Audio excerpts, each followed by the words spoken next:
हम सबको इन बातों को ध्यान में रखना होगा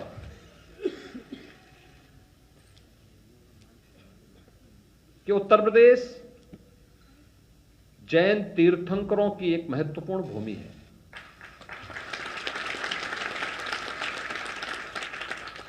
भगवान ऋषभ देव अयोध्या के पहले राजा थे।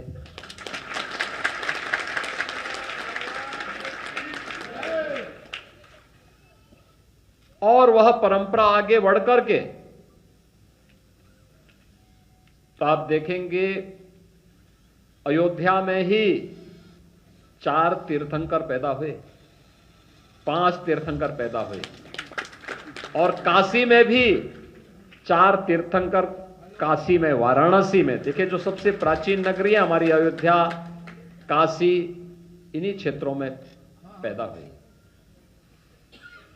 और यहीं से उन्होंने मुक्ति का मार्ग प्रशस्त किया। ऋषभ देव की ही परंपरा में, भगवान ऋषभ देव की ही परंपरा में भगवान मनु पैदा हुए थे, जिन्होंने मानव धर्म की रचना करके पूरी सृष्टि के अंदर इस परंपरा को आगे बढ़ाया था। और उसी परंपरा में भगवान राम का जन्म हुआ था।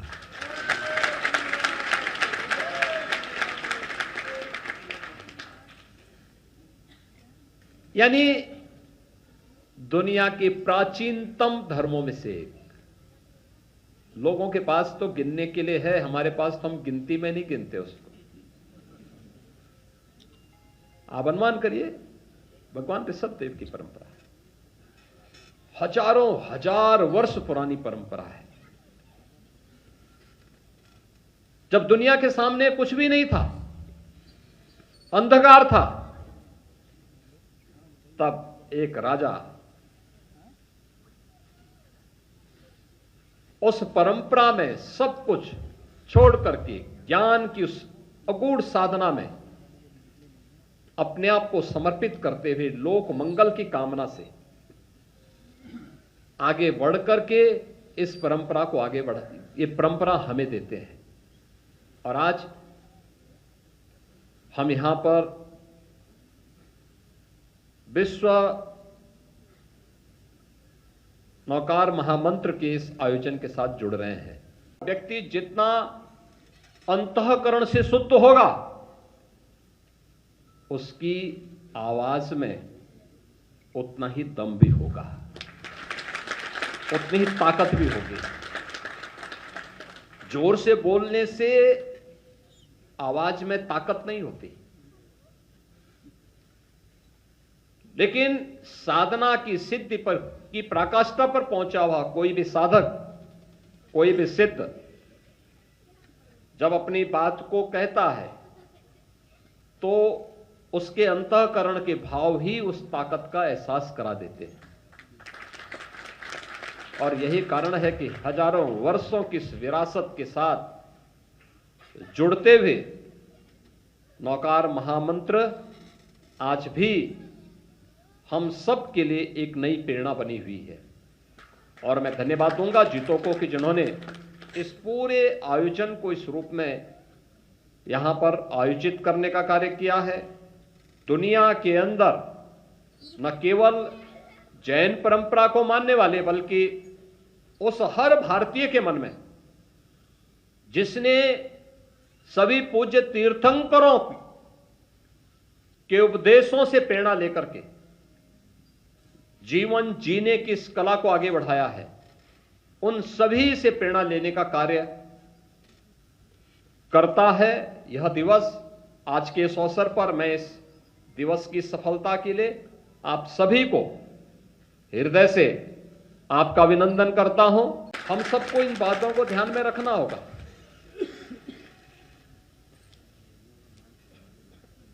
कि उत्तर प्रदेश जैन तीर्थंकरों की एक महत्वपूर्ण भूमि है।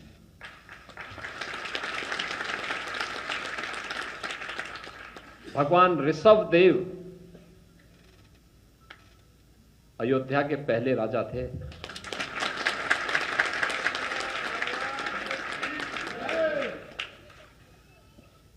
और वह परंपरा आगे बढ़ करके,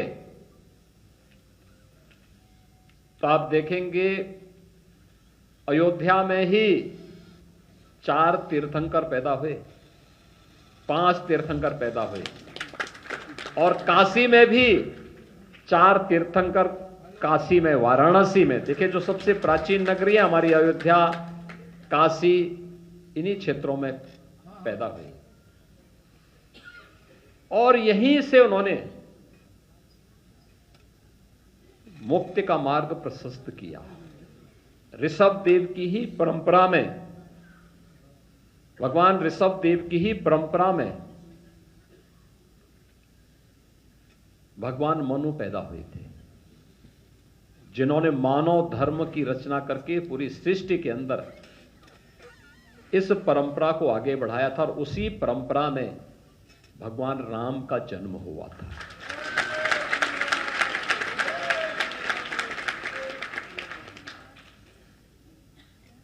यानी दुनिया के प्राचीनतम धर्मों में से एक। लोगों के पास तो गिनने के लिए है, हमारे पास तो हम गिनती में नहीं गिनते उसको। आप अनुमान करिए, भगवान ऋषभ देव की परंपरा है, हजारों हजार वर्ष पुरानी परंपरा है। जब दुनिया के सामने कुछ भी नहीं था, अंधकार था, तब एक राजा उस परंपरा में सब कुछ छोड़ करके ज्ञान की उस अगूढ़ साधना में अपने आप को समर्पित करते हुए लोक मंगल की कामना से आगे बढ़ करके इस परंपरा को आगे बढ़ा, ये परंपरा हमें देते हैं। और आज हम यहां पर विश्व नौकार महामंत्र के इस आयोजन के साथ जुड़ रहे हैं। व्यक्ति जितना अंतःकरण से शुद्ध होगा, उसकी आवाज में उतना ही दम भी होगा, उतनी ही ताकत भी होगी। जोर से बोलने से आवाज में ताकत नहीं होती,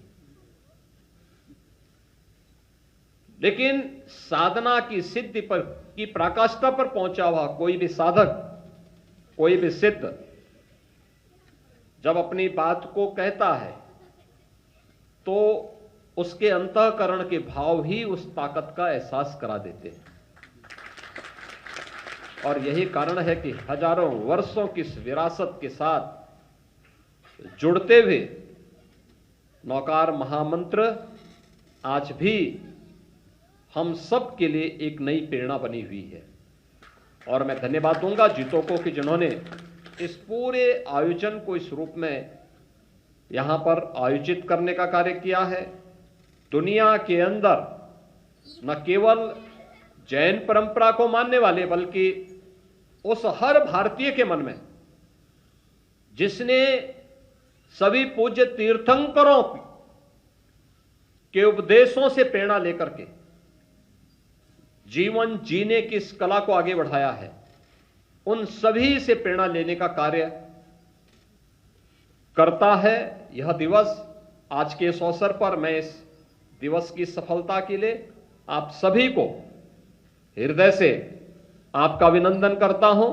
न्यूज नेशन अब व्हाट्सएप पर खबरों के ताजा अपडेट के लिए न्यूज नेशन के इस QR कोड को स्कैन करें।